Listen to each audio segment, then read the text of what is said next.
이 시간 두 얼굴을 버려야 산다, 두 얼굴을 버려야 산다라는 제목으로 하나님 말씀 증거하겠습니다.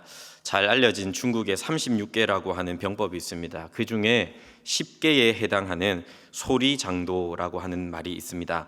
웃음 속에 비수를 감추다라는 말인데요. 우리가 잘 아는 미인계와 함께 굉장히 많이 사용되었다라고 합니다. 겉다르고 속다른 이중적인 태도를 보여서 상대방의 뒤통수를 치는 것, 때로는 상대방을 급습하는 것을 말합니다. 과거에 저는 사극을 굉장히 즐겨 보았습니다. 다른 웬만한 드라마들보다도 사극을 정말 재밌게 보았는데 KBS에서 방영했던 드라마 정도전에서 정치에 입문하려고 하는 이성계에게 당시 고려의 정치적 실세였던 이이님이라는 사람이 이런 말을 한 적이 있습니다. 새겨 들으시오. 전장에서 적을 만나면 칼을 뽑아야 하지만 조정에서 적을 만나면 웃으세요.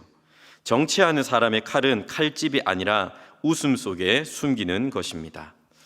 이처럼 세상의 처세술과 또 세상의 전략 그리고 세상의 정치는요, 우리들로 하여금 두 얼굴을 가지고 살아가라라고 이야기를 해줍니다.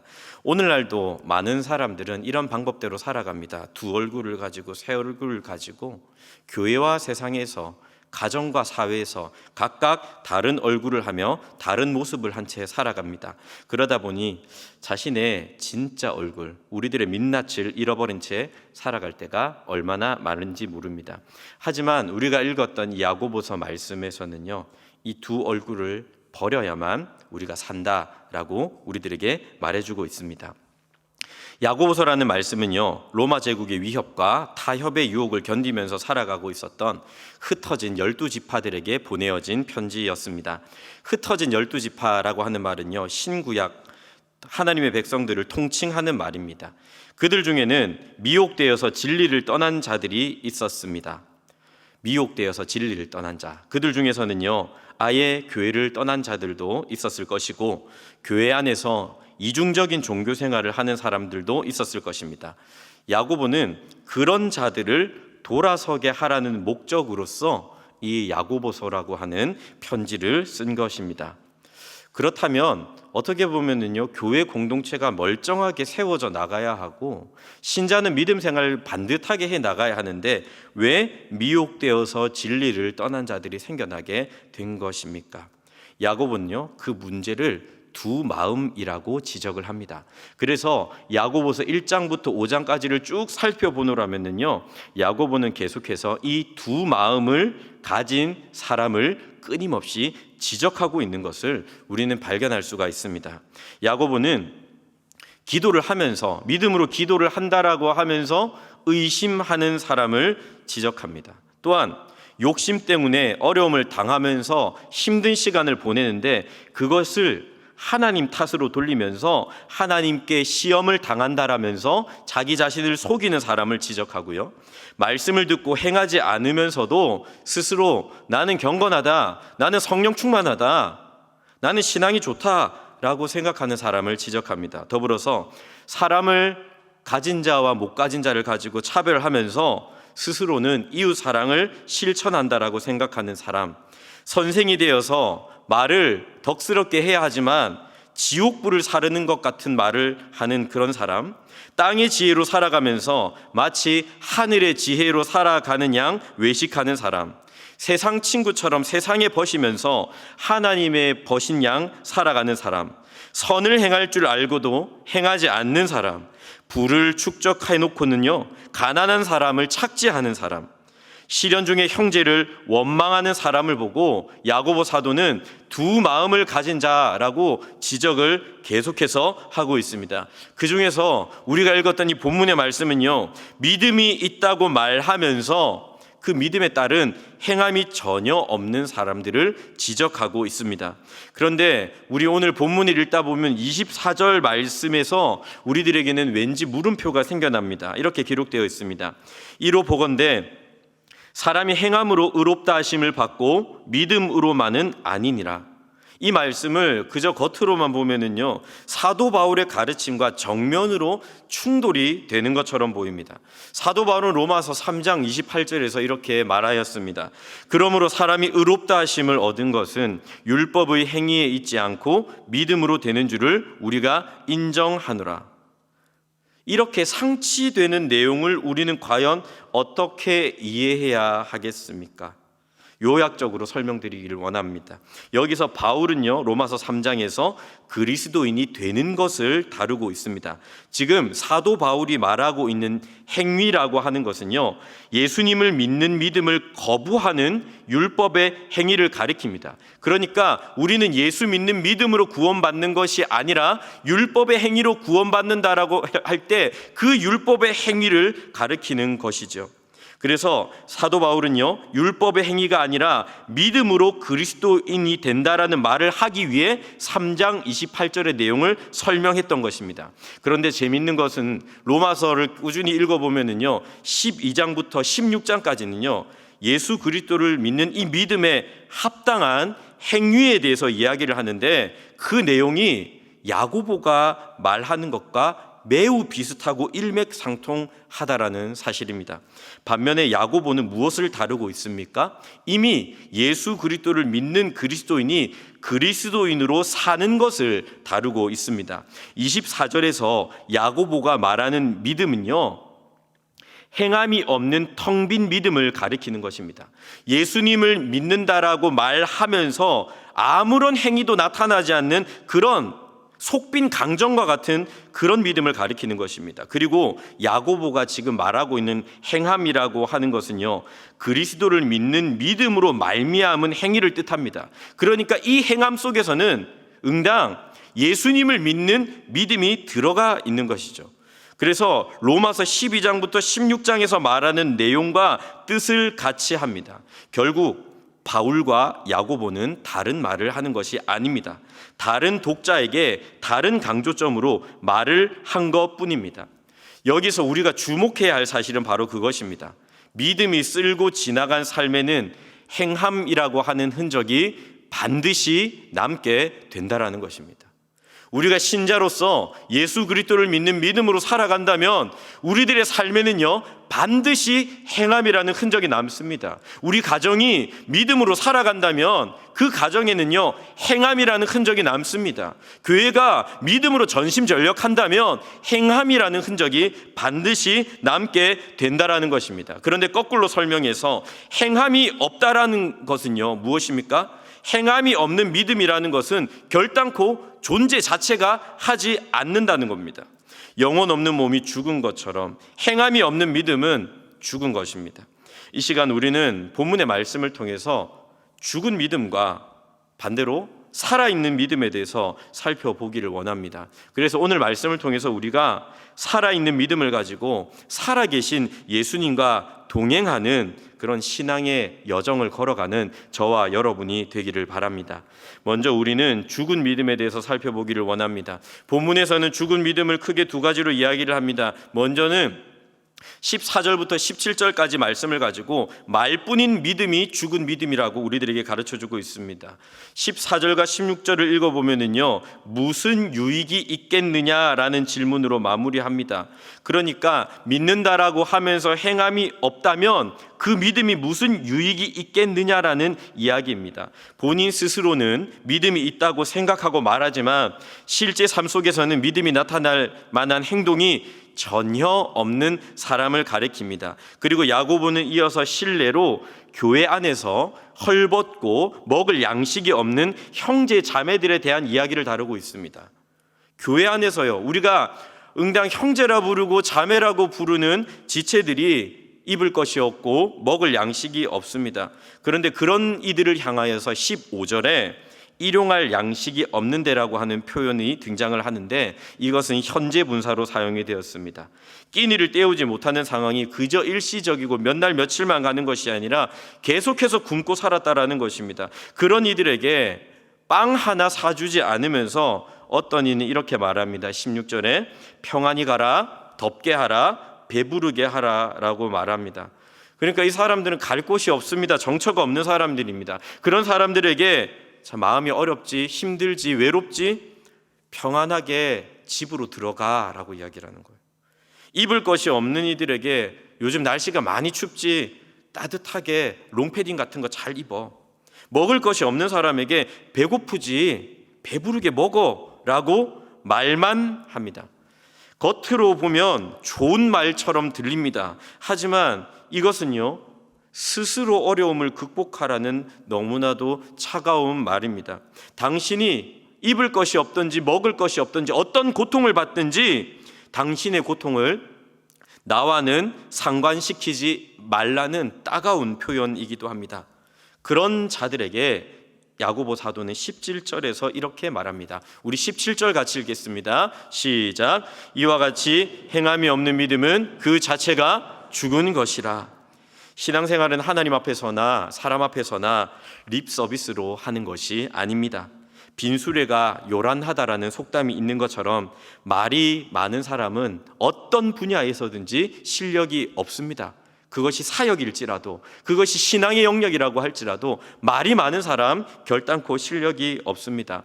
사랑하는 여러분, 우리는 코로나 시국을 거쳐왔습니다.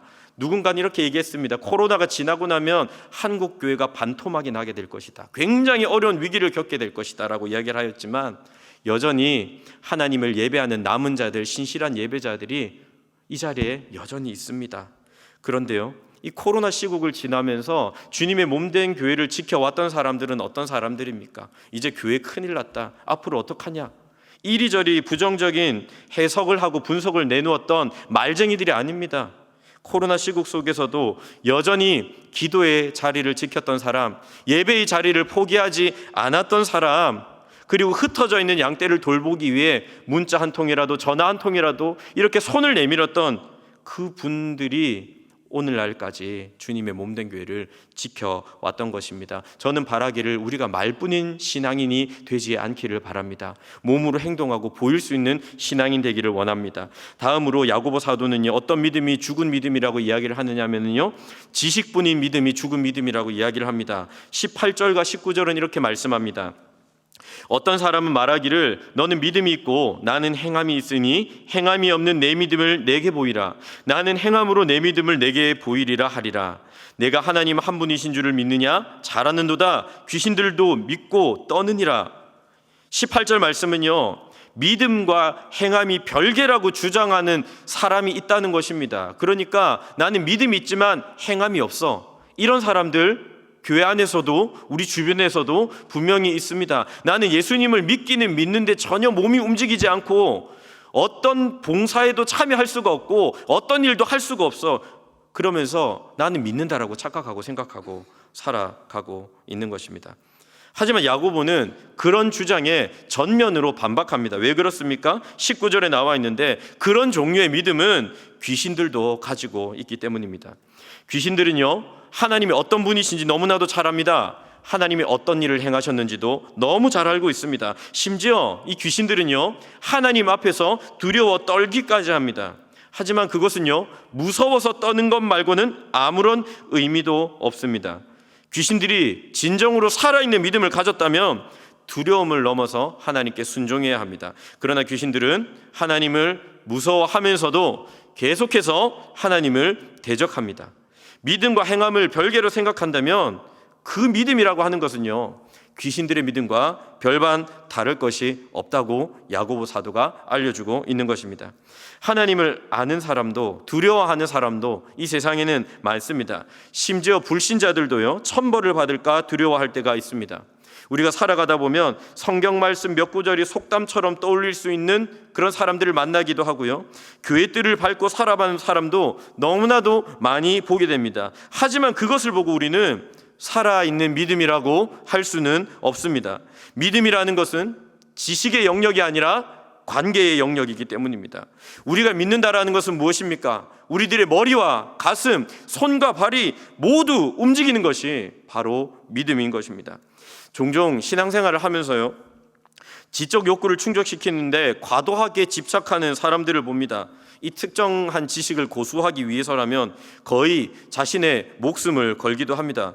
물론 믿음에 있어서 지식을 더하는 것은 중요한 일입니다. 베드로서 1장 5절 말씀에서도 잘 나와 있지만, 그러나 믿음을요 지식의 영역에 가두어 두지는 말아야 합니다. 단순히 성경에 대해, 신학에 대해 많이 아는 것이 우리들의 자랑이 될 수는 없습니다. 지식을 고수하는 것보다 중요한 것은 무엇입니까? 우리가 아는 만큼 살아내는 것입니다. 우리가 많이 안다면 지식이 쌓일 수는 있습니다. 하지만 우리가 그것을 살아내지 않는다면 우리들에게 결코 지혜는 쌓일 수가 없습니다. 이런 말이 있습니다. 지식은 돈을 주고 살 수 있어도 지혜는 돈을 주고 살 수가 없다고요. 우리들은 어떻습니까? 제법 오랜 세월 동안 교회를 출석하고 있는 우리들에게는 무엇이 쌓이고 있을까요? 단순히 단편적인 지식만 쌓이고 있는 것입니까? 아니면 그 하나님의 말씀을 내 삶에 끊임없이 적용시키는 기술인 하늘의 지혜가 쌓이고 있습니까? 아니라면 야고보가 끊임없이 지적하는 것처럼 두 마음을 품고 두 얼굴로 살아가면서 이리 피하고 저리 피하며 살아가는 땅의 지혜가 우리 안에 가득한 것은 아닙니까? 야고보서 4장 17절은 이렇게 말씀합니다. 그러므로 사람이 선을 행할 줄 알고도 행하지 아니하면 죄니라. 여기서 말하는 선이라고 하는 것은요, 하나님의 뜻을 의미합니다. 하나님이 원하시는 것이 무엇인 줄 알면서도 순종하지 않는 것을 죄라고 말하는 것입니다. 사랑하는 성도 여러분, 요즘 여러분에게 믿음으로 반응하기를 원하시는 영역이 무엇이라고 생각을 하십니까? 그것은 물질의 문제일 수도 있고 관계의 영역일 수도 있고 가정의 문제일지도 모르겠습니다. 그 영역에서 믿음이라는 것은 무엇일까요? 우리들의 머리와 가슴과 손과 발이 움직이는 것이 바로 믿음입니다. 기억하십시오. 말뿐인 믿음, 지식뿐인 믿음은 죽은 믿음입니다. 두 번째로 오늘 본문의 말씀 20절부터 26절은요 살아있는 믿음에 대해서 우리들에게 말씀을 해주고 있습니다. 그렇다면 살아있는 믿음이라고 하는 것은 무엇일까요? 믿음과 행함이 나뉘어지지 않는 그 상태는 과연 어떤 것으로 나타날까요? 먼저 야고보는 20절에서 허탄한 사람아, 행함이 없는 믿음이 헛것인 줄을 알고자 하느냐라면서 문제 제기를 하고 질문을 던집니다. 허탄한 사람이라고 하는 것은요 공허하다라는 의미인데, 이 모자란 사람아, 그러니까 그저 이 신앙생활을 한다라고 말은 하면서도 뜬구름을 잡듯이 살아가고 있는 이 모자란 사람아라고 하면서 지금 거의 모욕을 주고 있는 것입니다. 행함이 없는 믿음이 헛것인 것을 알려주기 위해서, 그리고 또 살아있는 믿음이 무엇인지를 보여주기 위해서 야고보는 구약의 인물 두 사람을 예로 들어서 설명하고 있습니다. 한 명은 아브라함이고 한 명은 라합입니다. 먼저 아브라함의 이야기를 들려줍니다. 본문에 등장하는 내용은요 창세기 15장과 22장의 기사를 묶어 놓은 것입니다. 창세기 15장에서 하나님께서는 아브라함에게 나타나셔서 아브라함의 자손을 하늘의 별과 같이 많게 하실 것이라고 약속하였습니다. 아브라함은 그 사실을 믿었습니다. 하나님께서는 그것을 의로 여기셨습니다. 그리고 친히 쪼갠 재물 사이로 이 횃불이 지나가면서 약속하심으로써 하나님께서 그것을 목숨 걸고라도 지키시겠다라고 말씀하십니다. 그리고 이 약속을 받은 지 25년 만에 이삭을 얻습니다. 그런데 창세기 22장을 보면 우리가 잘 아는 사건이 등장합니다. 하나님께서 그 하나뿐인 아들인 이삭의 생명을 제단에 바치라는 모순적인 요구를 하십니다. 아브라함은 그런 명령을 내리시는 이유를 묻거나 따지지 않고 그저 순종합니다. 오늘 본문 22절, 23절 말씀 한번 같이 읽도록 하겠습니다. 시작. 내가 보거니와 믿음이 그의 행함과 함께 일하고 행함으로 믿음이 온전하게 되었느니라. 이에 성경에 이른바 아브라함이 하나님을 믿으니 그는 하나님의 벗이라 칭함을 받았나니. 아브라함의 이야기를 통해서 마치 믿음과 행함이라는 것을요 동업자처럼 묘사를 하고 있습니다. 함께 일한다라고 미왈로 시제로 표현하는데 계속해서 서로를 돕는 관계라고 하는 뜻입니다. 마치 동전의 양면처럼 바늘과 실처럼 결코 떨어져서는 안 될 관계로 지금 묘사하고 있는 것입니다. 그리고 또 한 가지는요 행함이 믿음을 온전하게 만들어 주었다라고 얘기합니다. 아브라함이 이삭을 바친 사건을 가지고 그 행함이 믿음을 온전하게 만들어 주었다라고 얘기를 합니다. 아들을 바치는 결단이 단지 아브라함의 현 상태의 믿음을 증명하고 보여주었을 뿐만 아니라 이 아들을 바치는 과정과 그 시간과 순간들을 통하여서 아브라함의 믿음도 한층 자라게 만들어 주신 것입니다. 우리들의 마음에 머물 때도 그것이 믿음이긴 하지만 우리가 그것을 행할 때 그 믿음은 온전해지는 것입니다. 그래서 창세기 22장 12절에서 하나님의 천사가 아브라함에게 이렇게 말하였습니다. 내가 내 아들 내 독자까지도 아끼지 아니하였으니 내가 이제야 내가 하나님을 경외하는 줄을 아노라 라고 말씀합니다. 마음에 있을 때가 아니라 행동으로 보였을 때이죠. 그리고 22장 18절에서는 이렇게 말씀합니다. 또 내 씨로 말미암아 천하 만민이 복을 받으리니 다시 한 번 더 복을 약속하시면서 이는 내가 나의 말을 준행하였음이니라고 말씀을 하고 있습니다. 이제 아브라함에게는요 한 가지 별명이 생겨나게 됩니다. 바로 하나님의 벗이라는 별명입니다. 벗, 친구는 어떤 존재입니까? 여러분, 친구라고 하는 것은요 그저 나이가 비슷하고 나이가 같다라고 해서 다 친구가 아닙니다. 서로 사랑하는 게 바로 친구입니다. 양쪽 모두가 사랑할 때 우리는 친구가 되는 것입니다. 아브라함이 벗이라고 불렸다라는 것은 1차적으로 무엇을 뜻합니까? 아브라함을 향한 하나님의 사랑을 이 아브라함이 받아들였던 겁니다. 그런데 그것뿐만이 아니라 하나님의 사랑을 받다 보니까 이제 아브라함도 하나님을 향한 신뢰가 생겨나게 되었고 하나님을 향한 사랑이 생겨나게 되어서 이제 하나님을 향해서 사랑을 표현을 합니다. 그 사랑을 하나님께서 받으신 것이죠. 이제 사랑을 주고받습니다. 어떤 일이 일어납니까? 하나님의 그 속 깊은 마음을 아브라함과 나누십니다. 그 마음이 무엇이었을까요? 하나뿐인 독생자를 내어 주셔야만 하는 그 아픔과 고통과 처절한 쓰라림을 하나님께서는 벗된 아브라함과 함께 나누셨던 것입니다. 두 번째로는 라합의 이야기를 들려줍니다. 라합이라고 하는 인물은 여호수아 2장에 등장하는 기생인데 여리고에 두 명의 정탐꾼이 찾아왔습니다. 그들을 숨겨주고 피신시켜 주었던 인물입니다. 하나님께서 라합은 이미 하나님에 대한 소문을 들었습니다. 하나님께서 홍해 물을 마르게 하신 것과 아모리 왕들에게 행하신 소식을 들었습니다. 그리고 하나님께서 하늘과 땅의 하나님, 우리 개역 한글 성경에서는요 상천하지의 하나님이신 것을 그녀는 믿을 수밖에 없었습니다. 이제 그녀는 죽음을 각오하고 주인을 바꾸는 믿음을 감행합니다. 라합의 행동은요 앞서서 야고보가 지적했던 헐벗고 굶주린 형제를 보고 말만 하고 대접하지 않은 사람들과는 달랐습니다. 그리고 하나님을 보고 두려워하기만 하고 순종하지 않은 귀신들과도 달랐습니다. 히브리서 기자는 라합의 이런 행동을 믿음이라고 부르면서 이렇게 기록합니다. 믿음으로 기생 라합은 정탐꾼을 평안히 영접하였으므로 순종하지 아니한 자와 함께 멸망하지 아니하였도다. 야고보는 라합의 이야기를 마지막으로 26절에서 또 한 번 이렇게 결론을 내립니다. 같이 읽겠습니다. 시작. 영혼 없는 몸이 죽은 것 같이 행함이 없는 믿음은 죽은 것이니라. 몸에 영혼이 없으면 죽은 시체가 되는 것처럼요. 믿음에 행함이 없으면 우리들의 믿음이라고 하는 것은 죽은 것이 된다라고 하는 것입니다. 반대로 우리들에게는 행함이 있어야 우리들의 믿음은 살아있는 믿음이 되는 것입니다. 그런데 죽은 믿음을 가진 자는 결코 살아계신 우리 주님과 함께 할 수 없습니다. 살아있는 믿음으로만 살아계신 주님을 볼 수가 있고 살아있는 믿음으로만 살아계신 주님과 동행할 수 있습니다.